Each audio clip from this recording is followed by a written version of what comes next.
বাড়ির দুইটি গাই গরুর পেট থেকে জন্ম নেওয়া দুইটি ষাঁড় পরস্পরের মামা ভাগ্নে। এর পেটের বাছুর এটার পেটে ওই ভাগ্নে হয়েছে আর মামা হয়েছে এর পেটে। মামার আছে নবাবী চাল চলন, যেন কথা শুনতেই নারাজ লাল রঙের এ নবাব। তীব্র গরমে তাকে শান্ত রাখতে দিনে 3 বার ও রাত 10টার পর একবার গোসল করাতে হয়। মামা যেখানে আছে ভাগ্নের দেখাও মেলে সেখানেই। মামাকে টক্কর দেওয়া ভাগ্নের ওজনও কিন্তু কম নয়। ষাঁড় ভাগ্নের ওজন 700 কেজি। হ্যাঁ, আমি ছেড়ে দেবো, ছেড়ে দিতে হবে। আর তো আমার পোষা 4 বছর পুষছি, আর তো পোষা সম্ভব না। তবে মামা ভাগ্নের নাম দেওয়ার শুরুটা নিজ মুখেই বলেন এদের মালিক। প্রথমে তারা বাড়িতে একটি গাভী গরু লালন পালন করতে থাকে।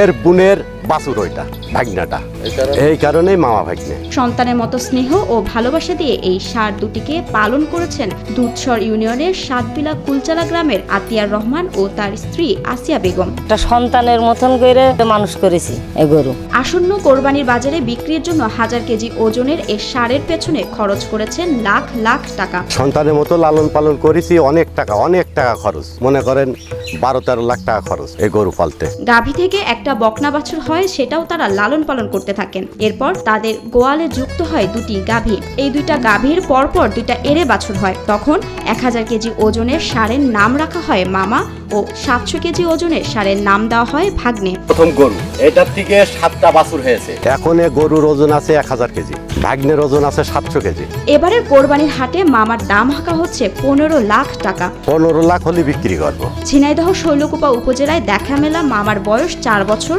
ও ভাগ্নের বয়স 3.5 বছর। প্রাকৃতিক খাবার খাইয়েই লালন পালন করা হয়েছে মামা ভাগ্নেকে। মোটামুটি মনে করেন আমরা খড় দিয়ে গম, ছোলা, ভুট্টা এগুলো নিজে বাড়ি তৈরি করে নিজেরা খাওয়াই। এদের খাবারের আয়োজনে থাকে শুকনো খড়ের সাথে মেশানো গম, খেসারি, ছোলা, ভুট্টার গুঁড়া। খড়ের সাথে সব মাখিয়ে নিজ হাতে গরুকে খাওয়ান আসিয়া বেগম। গম, ছোলা, ভুট্টো, খেসারি। দিনে যার বেশিরভাগ সময় যায় মামা ভাগ্নের যত্নে।